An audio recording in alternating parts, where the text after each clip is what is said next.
ठिकाणी दाखवत आनंदामध्ये त्या ठिकाणी भगवान परमात्म्याकडे जात आहेत. चतुरंग सेना संभारा राघव सेना अति दुर्धरा भरत चालिला सत्वरा लागला गजर वाद्यांचा गजर लागला. सगळे मंगलवाद्य त्या ठिकाणी वाजू लागलेले आहेत. कोण? सात्विक अशा प्रकारचा राजा आहे. ज्या राजाचं वर्णन आता सूर्यवंशाचा जर विचार केला तर त्रिभुवनात नावलौकिक पावलेले हे राजे लोक आहेत आणि असे सूर्यवंशातला तो राजा आहे. कोण? राजा भरत. आणि ज्यावेळेस असणारा तो प्रभू रामचंद्राला भेटायला जाऊ लागला त्यावेळेस चतुरंग अशा प्रकारची सेना आहे. अशी सेना आहे की देवाला बलहात करेल एवढे प्रचंड शक्तिमान असलेले ते वीर आहेत राजा भरताचे. आणि ते असणारे मंगलवाद्य करत वाजवत त्या ठिकाणी भगवान प्रभू रामचंद्राला भेटण्यासाठी जातात. कुऱ्हाडे कात्या कोळी ते हस्ती भारा पुढे वने छेदिती माती कामे नेनो किती भूमी सजिती चालावया. राजा म्हटलं की राजाचं ऐश्वर त्याच्या पुढे पळत असतं. माग पळेल का नवल पुढे सुद्धा पळतं. कारण राजा येणार आहे ना मग पुढचं नियोजन. समजा एखादे राष्ट्रपती प्रधानमंत्री जर इथे यायचं असलं ना डोंगरामध्ये तर 6 महिन्याने आधी नियोजन असतं. इथे कशा पद्धतीचं नियोजन करायचं. तसा राजा भरत ज्यावेळेस चालू लागला त्यावेळेस पुढे जे काय असलेलं जंगल असेल किंवा रस्ता नसेल मार्ग नसेल तर ते मार्ग करण्याची तयारी. नंबर 1 चे मार्ग त्या ठिकाणी होऊ लागलेले आहेत. कारण जो काही रोड मंत्री असेल त्यांच्या राजधानी मधला त्याचं कामच आहे पुढे आलेले जे काही वाटावरचे काटेकुटे असतील किंवा मार्ग बंद पडलेले असतील त्या मार्गाला सुरळीत करण्याचं काम तो देखील असणारा पुढे करत आहे. भार चालिला अति दुर्धर ठाकले भागीरथी तीरा देखो भरताचा भार गुहक थोरा क्षोभला. अशा पद्धतीने ही चतुरंग सेना कुठपर्यंत आले? भागीरथीच्या तीरावरती आले. आणि त्या भागीरथीच्या तीरावरती कोणाचं वास्तव्य होतं? गुहक नावाच्या भक्ताचं होतं. महाराज भक्तामध्ये गुहकाचं देखील चांगल्या पद्धतीने नाव घेतलं कारण उत्कृष्ट आणि उच्चतम अशा पद्धतीतला तो कोण होता? भक्त होता.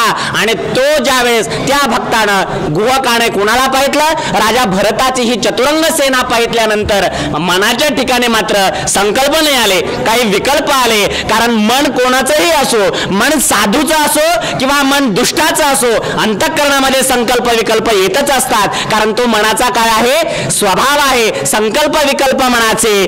पण साधू म्हटलं की निश्चय कर्म बुद्धीचे. साधू मात्र साधूची बुद्धी कशी असते? व्यवस्थित असते. मनाच्या ठिकाणी जरी चुकीचे विचार आले तरी त्या चुकीच्या विचाराला व्यवस्थित आकडायचं काम कोण करत असते? साधूची सद्बुद्धी करत असते. म्हणून साधू बी असला तरी त्याच्या पोटात काही वावड येत नाही अशातला भाग नाही. साधूच्या पोटातही वाईट येऊ शकतं पण त्याची बुद्धी एवढी प्रचंड आणि सद्बुद्धी असते ती मनाचा लगाम म्हणजे त्याची बुद्धीची जे काय म्हणायचं दोर आहे लगाम आहे तो त्या घोड्याला तो आकळतो.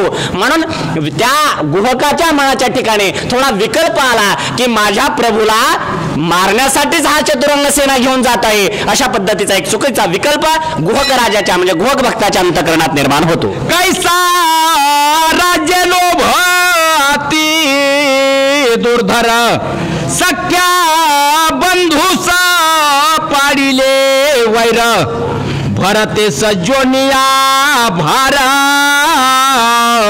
श्रीरामचंद्रा मारू जातो.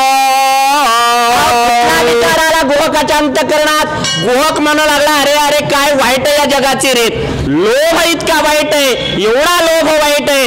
एवढा चांगला आणि सुंदर भाऊ ज्याला होता त्या भावाबरोबर देखील यानं वैर निर्माण केलं. सगळ्या जगाला किंवा सगळ्यांना उद्ध्वस्त करणारा जर कोण असेल या मानवी जीवनाला तर तो केवळ लोभ आहे. खऱ्या अर्थानं माणसं कोणी जगामध्ये कोणीच कोणाचा शत्रू आणि मित्र नाही. महाराज भगवंताने गीतेमध्ये सांगितलंय ना आत्मरोग काहीतरी एक श्लोक आहे. स्वतःच माणूस स्वतःचा म्हणजे वैरी आहे आणि स्वतःच माणूस स्वतःचा शत्रू आहे. खऱ्या अर्थाने या जगात तुमचा मित्रही कोण नाही आणि खऱ्या अर्थानं जगात तुमचं शत्रूही कोण नाही.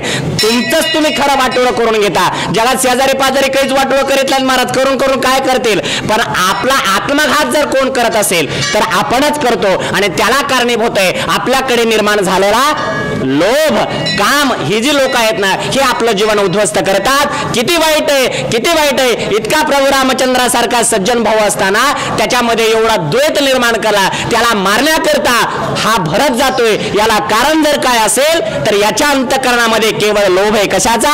धनाचा असेल किंवा राज्याचा असेल. लोभामुळे ही स्थिती याच्या जीवनामध्ये निर्माण झाली असा विचार त्या ठिकाणी गुहक करतो. माझा स्वामी श्री रघुनाथ तयाचा हकारोप आहे घाताय मेरनी विभांडी न भरता सेना समास्त छेदना.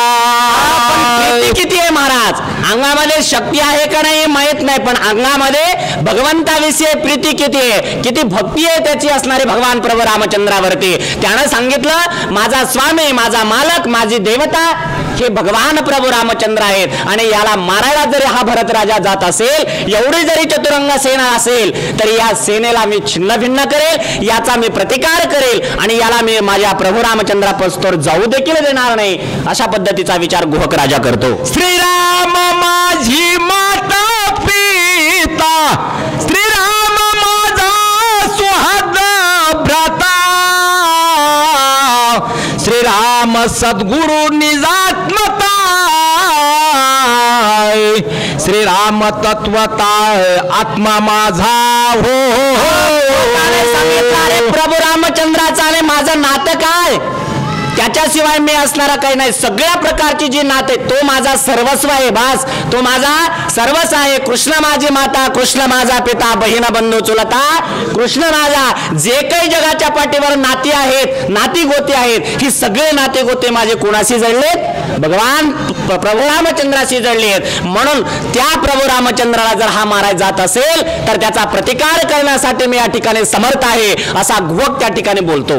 त्याचा कराव या घात सैन्यासी जातो भरत, त्याचा करिनामी निपांत श्रीराम भक्त तय सत्य. रामचंद्राचा भक्त म्हणून जगाला कारण हा माझ्या प्रभू रामचंद्राला मारायला सांगते ना, तर मी याला मारेल, त्याचा प्रतिकार करेल आणि याला या ठिकाणून पुढे जाऊ देणार नाही. अशा प्रकारची प्रतिज्ञा राजा गुहकाने म्हणजे भक्तराज गुहकाने त्या ठिकाणी केलेली आहे आणि त्या भरताच्या सैन्याला त्या ठिकाणी तो प्रतिबंध करतो.